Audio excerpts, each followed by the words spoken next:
Cette présente séquence de formation C++ sera basée sur la table de multiplication avec lecture de l'utilisateur. C'est-à-dire que l'utilisateur va saisir le multiplicateur et le programme va afficher la table de multiplication selon le multiplicateur saisi par l'utilisateur. Et comme nous utilisons la table de multiplication, nous allons utiliser le type entier. Alors nous allons déclarer la variable que l'utilisateur doit saisir ou encore ce qui est notre multiplicateur. Nous le nommons int i et nous initialisons à 0. Et après cela, nous avons besoin d'afficher à l'utilisateur un message qui doit saisir plutôt un multiplicateur. Nous allons afficher avec la classe console la méthode de write. Voilà. On peut faire write line ou write, ça va marcher. Nous allons utiliser write, ça dépend que de nous. Saisir le multiplicateur. Nous allons laisser un message, saisir le multiplicateur. Voilà. Après avoir lui faire un message pareil, nous allons maintenant récupérer cette valeur la saisie et affecter dans la variable i. Alors, nous allons directement associer avec la conversion. Nous allons convertir automatiquement cette valeur saisie en entier. Malgré que nous avions déclaré en entier, on doit également ou encore le convertir en entier. Nous allons faire i égale à convert, deux points. Le deux points que nous voyons, c'est un sélecteur. Dans d'autres langages, comme C#, on utilise le point. Avec C++, c'est deux points. Voilà. Et nous mettrons convert.toInt 32 bits. Et là-dedans, nous allons mettre maintenant l'instruction qui permet à la lecture du clavier. Ce qui est console.read.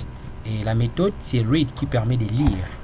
Lire, c'est-à-dire saisir, et write, c'est-à-dire afficher en programmation. Voilà. Ici, nous venons de récupérer la valeur. Et maintenant, ce que nous voulons faire, c'est quoi? Nous voulons déclarer un compteur. Nous avons besoin de déclarer un compteur. Non, déclarer une boucle qui permettrait à tourner à chaque fois que l'utilisateur va saisir le multiplicateur et cela va tourner jusqu'au nombre 12 afin de faire le calcul.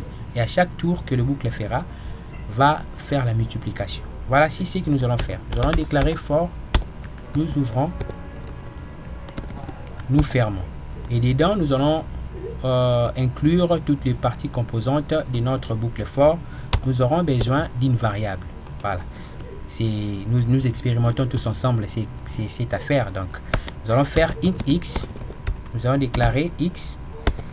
Voilà. Ce qui sera égal à 0. Et le x ici, ça sera comme un compteur. Le i, c'est le multiplicateur. Et le compteur ici, ce sera comme un multiplicand. Voilà. Alors, nous allons l'initialiser à 0. Bien sûr qu'on a initialisé là-bas, ça ne va pas déranger.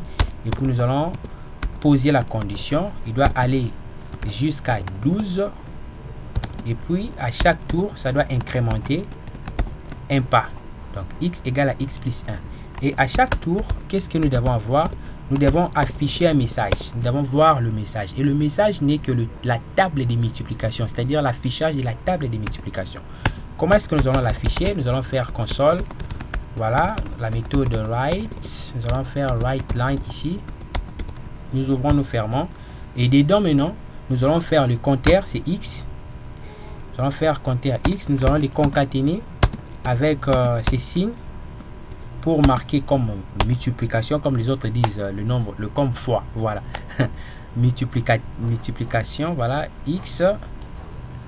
Nous faisons encore la concaténation avec le multiplicateur qui est i. Et puis nous allons encore concaténer pour mettre le signe égal. Nous laissons des espaces pour permettre une bonne lecture. Et puis nous allons afficher plutôt le produit. Le produit, ça sera quoi? Ça sera x multiplié par i. Voilà, ici les traitements, nous l'avons inclus dans la boucle. Voilà, et puis nous allons essayer de l'exécuter.